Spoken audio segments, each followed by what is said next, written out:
State of the Nation. Bashorun joins us now. He's a public affairs analyst. Thank you for coming this morning. Thank you for having me. Well, it must be concerning to everyone about the developments, as it were. Now, I know that Labour, National Executive Council, talking about their agreement to get the subsidy off, and then we're faced with some insecurity. Then, on top of that, the NASU NAT don't strike this week, actually, as we just called up there some time ago. And then you look at all of this, and people talk about governance. But then, isn't there so much that governance can do? How do you see all of this just panning out? Well, it's quite unfortunate. Nigeria is a developing democracy, as we can say, in the last 12 years. Thank God that we have that now. However, it seems the subsequent government we've been having really don't have a clear plan as to exactly what they want to get done with the problem of the general public. So it seems we're standing around, sticking around to solve problems as they do arise, and that is not good. And before we know it, a lot of problems have been compounded on each other that is so hard for the government now to be focused and take priorities of what needs to be done. And that's really, really important, to take priority of things that needs to be done. First and foremost, when we talk of changes, we really don't pinpoint that we really want good change. And there are ways to achieve this kind of changes. There's only one way of achieving good change, and it has to be practical. It has to be practical, it has to be logical.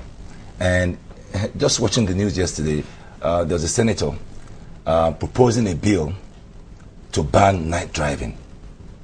I mean, this is what our Senate is sitting down to do, to propose. At this point, you are now pushing the problem with transportation, bad roads, roads without lights at all, that is extremely dark. I mean, these are issues that needs to be resolved, not to ban night traveling. So it seems the priorities and the way we do address things are not practical, and we need to get back to the drawing board on those issues. Okay, but looking at insecurity at the moment and the fuel subsidy matter, well, yes, it looks as if we're going to be faced with another issue on our hands. Well, the council says at the moment we all agree that this should go. Labour will always toe their line, and at the end of the day, the man who just does his makes ends meet on a regular basis will have to bear the brunt of the entire matter. Who's telling the truth and who's not? Well, we have to go back to the same point I just made. Is it from taking away the subsidy? Is that the right way to resolve? Is that the only options that are available? I mean, we've been talking about the excessive for the political class that we have in Nigeria. They take the biggest chunk in salaries and expenditures for all kind of things. The senator just left now, and I was really listening to him. He was talking about the governor executing structures, and they do get security votes as well. What have they done with their security vote? Do they need to be having to be custodians of these security votes, or constituency votes? Do they really need to be in charge of that? That's another question. That actually brings us to the talk of security now. Yeah. I'm quite sure you've been following all the trend till this moment. What's your take on that? The talk of insecurity or security, as the case may be, in the country? Well, it's been a long-going process. We've had that issue of insecurity in Nigeria for a very long time, and we paid lip service to that. The basic security is the police, and we know that our police are not trained to actually police. It seems they're trained in areas to witch hunt. No, it's true. It's unfortunate. How can that be? Well, let me tell you why.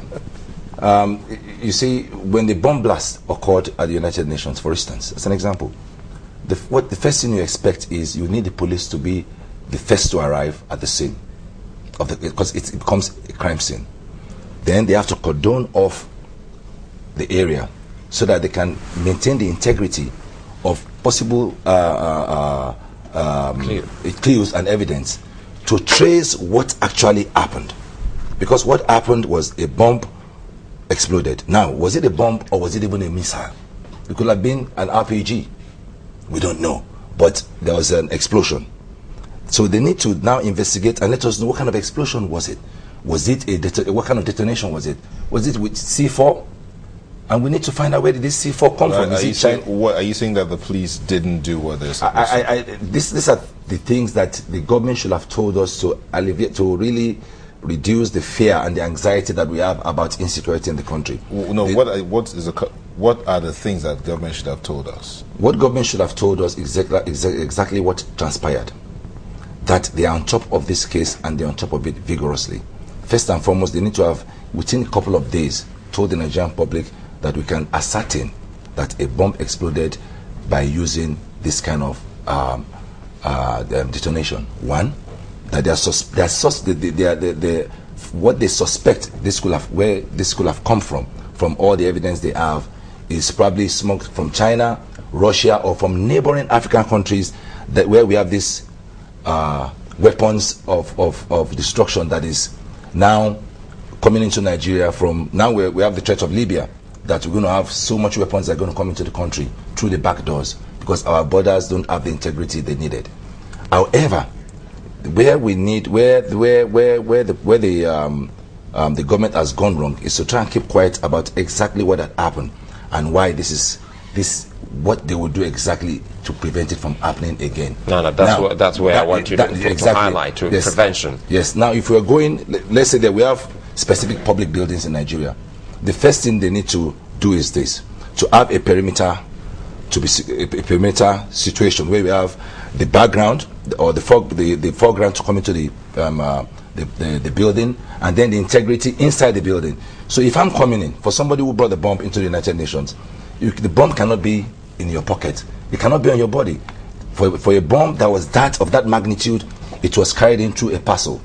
So we need to streamline access, and those people that can come in with certain sizes of parcels. What about driving? Yes, or even a drive-in with a car. So you have situation where somebody comes with a briefcase, you can scan that briefcase. Somebody comes with a larger box, is directed to somewhere else so that it can be scanned. If it's a truck, you have the bigger scan or handheld scan to scan it for bomb search.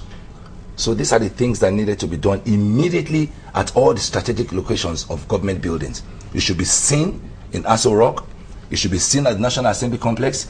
There are so many government buildings that it's a potential threat that they can strike again, and they have not told us.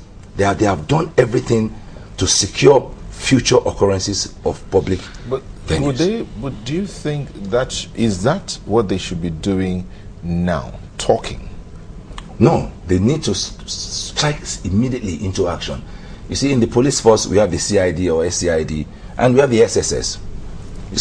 This you can use them as a specialized unit and train them on exactly how to ensure safety of public property. And these are the things that the government should come out and say, these are the first measures they have taken to first secure the lapses. Then they will now tell Nigerians what they felt or where they felt those people got those arms from and how they come into Nigeria. Is it through the border? Is it through our ports? We've had situations where they seize containers of arms, but the government never told us. Was it by luck? Was it the same random check, or was it by information that they now found a container load of ammunition? You see, these are things you should tell us. The last time they've always said they acted on tip-off, and the SSS also told us from the United Nations building blast that someone, they have a clue, and already we know there's a wanted man. But I'm quite sure you listened to the senator, and he talked about some agenda, and one was the joint accounts, and this brings into focus local government administration, which you also have a fair understanding because having been a player in that regard. So should we be talking of phasing out local government administration, since now they just can't handle their funds by themselves, so to speak, until put them in the hands of the state? No, actually, I object to that completely. The local government is the most basic. It's the most needed. You need it. What is unfortunate is that the government above have not really seen the essence or the value of these local government operatives. And so the same, we can speak for the parties. The political parties in Nigeria are not ensuring that their local government operatives are really coming on board with a clear agenda for good change. They need to be able to define exactly how they are going to assist and empower the masses. Because we at the local government, we feel the brunt of the pains of our communities regularly, because they have easy access to come to our homes and tell us of their problems and their challenges. I mean, even late at night, if they have emergencies, they confess to us. So we see and we can feel their need. So the need of local government is extremely important. However, we need good, credible people that would state clearly that this is how they're going to empower their community. And the state government and the federal government must really put more resources and guide those local government operatives to really perform exceedingly well.